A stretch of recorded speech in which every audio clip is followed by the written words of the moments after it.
Good morning, ladies. Happy Tuesday. I hope this message finds you well. It's time to get up. Let's go. This is your wake-up call. Yeah, my hair is a hot mess express, but that'll get fixed later. Who cares?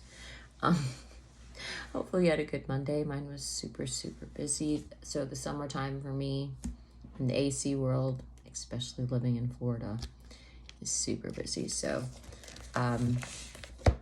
good busy, can't complain, but still busy nonetheless. However, we're going to hop on to 1 Samuel chapter 9 and 10 before I head to the office today. Lots to do, but we're going to do the thing. We're going to put him first. We're going to get our word. We're going to get fed, and then we're going to get moving, and then make sure whatever we learn, whatever we do, whoever we are as a person, reflects this out into the world. So I know I don't do this great sometimes because I'm still human, right? However, we gotta try our best. Let's do the thing. So, verse 1 goes like this. There was a man of Benjamin whose name was Kish, the son of Abiel, the son of Zor, the son of Bechorath, the son of Appiah, a Benjaminite, a mighty man of power, and he had a choice and a handsome son whose name was Saul. There is not a more handsome person than he among the children of Israel. From his shoulders upward he was taller than any of the people. Now the donkeys of Kish, Saul's father, were lost, and Kish said to his own son Saul, please take one of the servants with you and arise and go look for the donkeys. So he passed through the mountains of Ephraim and through the land of Cilicia, but they did not find them. Then they passed through the land of Shalim, and they were not there. Then he passed through the land of Benjaminites, but they did not find them. When they had come to the land of Ziph, Saul said to his servant, who was him, come, let us return. Let my father cease caring about the donkeys and becoming worried about us.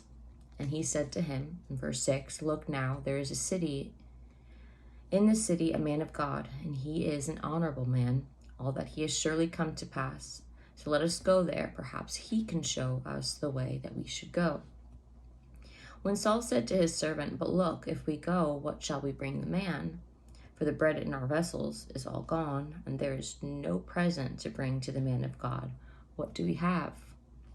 And the servant answered Saul again and said, look, I have here at hand 1/4 of a shekel of silver. I will give that to the man of God to tell us our way. Formerly in Israel, when a man went to inquire of God, he spoke this, come, let us go to the seer. For he who is now called a prophet was formerly called a seer. Then Saul said to his servant, well said, come, let's go. So they went to the city where the man of God was.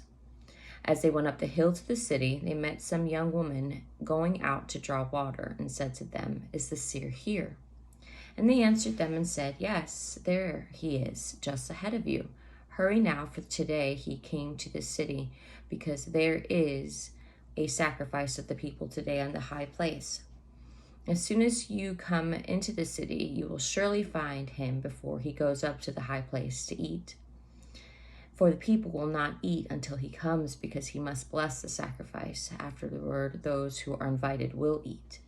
Now therefore go up, for about this time you will find him. So they went up to the city. As they were coming into the city, there was Samuel coming out towards them on his way up to the high place. Verse 15, the Lord had told Samuel in his ear the day before Saul came, saying, tomorrow about this time I will send you a man from the land of Benjamin, and you shall anoint him commander over my people Israel, that he may save my people from the hand of the Philistines.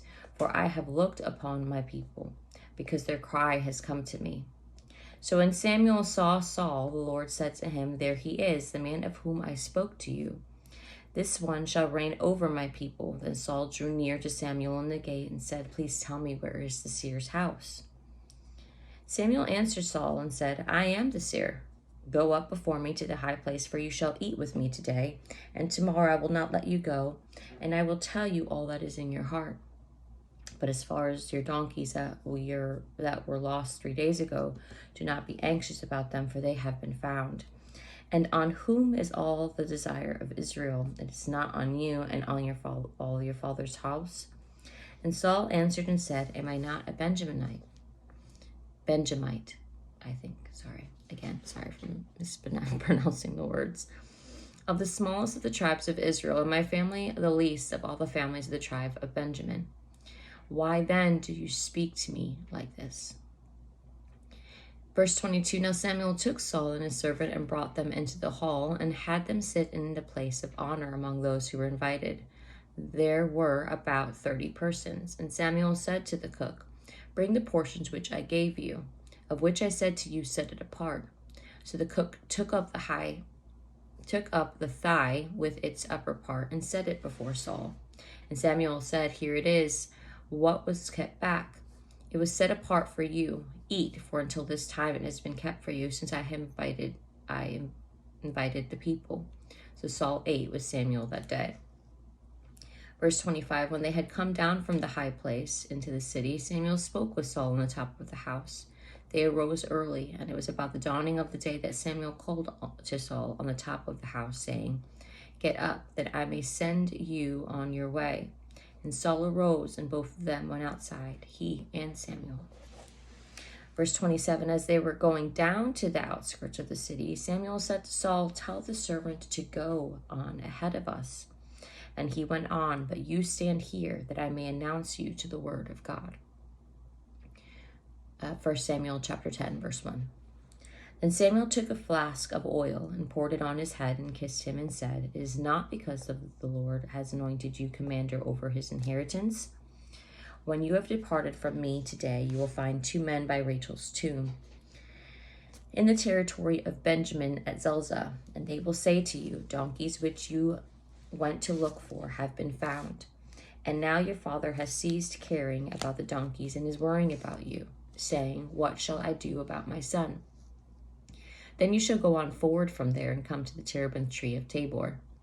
There 3 men going up to God at Bethel will meet you, one carrying 3 young goats, another carrying 3 loaves of bread, and another carrying a skin of wine.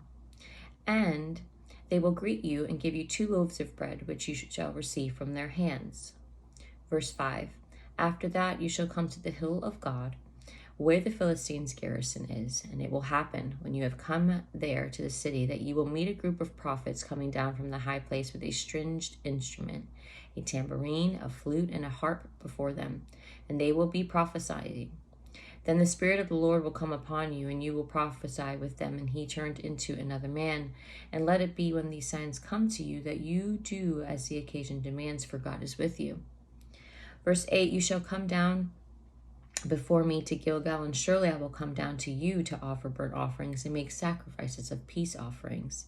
7 days you shall wait, till I come to you and show you what you should do.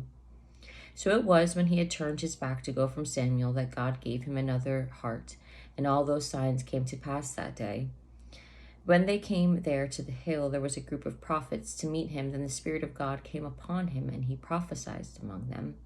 And it happened, when all who knew him formerly saw that he indeed prophesied among the prophets, that the people said to one another, what is this that he has come upon the son of Kish? Is Saul also among the prophets?